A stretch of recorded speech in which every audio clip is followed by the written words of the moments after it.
সিকিমে শ্রমিকের কাজ করতে গিয়ে এক পরিযায়ী শ্রমিকের মৃত্যুর ঘটনায় এলাকায় শোকের ছায়া। শোকসন্তপ্ত পরিবারের পাশে থাকার আশ্বাস তৃণমূল কংগ্রেসের। সূত্রের খবর, উত্তর দিনাজপুর জেলার ইসলামপুর ব্লকের কামারগঞ্জ গ্রামের বাসিন্দা শামসুল হকের 25 বছরের তরতাজা যুবক পরিবারের সদস্যদের আর্থিক সাহায্য করতে সিকিমের শ্রমিকের কাজ করতে গিয়েছিলেন। সোমবার বিকেলে বিল্ডিংয়ের কাজ চলাকালীন উপর থেকে পাথর তার মাথায় পড়ে। আশঙ্কাজনক অবস্থায় তাকে একটি হাসপাতালে নিয়ে গেলে সেখানে তাকে মৃত বলে ঘোষণা করা হয়। এই খবর ছড়িয়ে পড়তেই এলাকায় শোকের ছায়া নেমে আসে। মঙ্গলবার তার মৃতদেহ নিজের বাড়িতে এসে পৌঁছলে পরিবারের সদস্যরা কান্নায় ভেঙে পড়েন। খবর পেয়ে শোক ও সন্তপ্ত পরিবারকে সান্ত্বনা দিতে তৃণমূল কংগ্রেস নেতারা হাজির হন। তৃণমূল কংগ্রেস নেতা মোহাম্মদ কামাল উদ্দিন জানিয়েছেন, রাজ্য সরকারের পরিযায়ী শ্রমিকের মৃত্যু হলে যে সমস্ত সুযোগ সুবিধা ঘোষণা করেছে সেই সুবিধাগুলি পরিবারের হাতে দ্রুত পৌঁছে দেওয়া যায়, তার জন্য বিডিওকে বলা হয়েছে।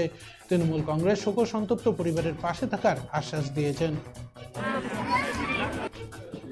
Get ready to celebrate the biggest New Year party at Kurimoho Royals with unforgettable night of music, dance and celebration. For more information, call us at 99326 22228 or 03582 222 555. देखिए, इस दुख के घड़ी में जो महरूम है, हम उन परिवारों के साथ हैं और यही बोलेंगे, जो भी हमारे यहाँ के इलाके का जो भी लड़का है, ये लोग अपना सेफ्टी के हिसाब से ये लोग काम करें, ध्यान से काम करें, आगे से ऐसा कोई घटना ना हो, यही मैं बोलूँगा इनको।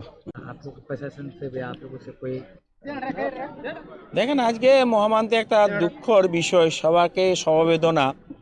এই দুঃখ, এই বেদনা কিভাবে আপনাকে জানাবো তার ভাষা আমাদের কাছে নেই। কিন্তু একটা কথা বলবো, আমরা এই পরিবারের সমস্ত মানুষরা, যারা পরিবারের সদস্যরা, সবাই দিন মজুরির দিকে কাজ করে, তাদের আর্থিক অবস্থা কিছু নেই। পরিবারটাকে বাঁচার জন্য এই পরিবারে 5 জন সদস্য আরও আছে, তাই এক ছোট ছেলে 22 বছরের, তিনি এই পরিবারকে, বাবা মাকে সাহায্য করার জন্য, ছোট ছোট ভাইদের সাহায্য করার জন্য বাইরে সিকিমে কাজ। সরকারের থেকে যেটা পাওয়া যায় যেন ওটা মিলে। আমার মেয়ে দুঃখদান, আমার ছেলেই দুঃখদান। 5 সাল 7 সালের মতো খাটে।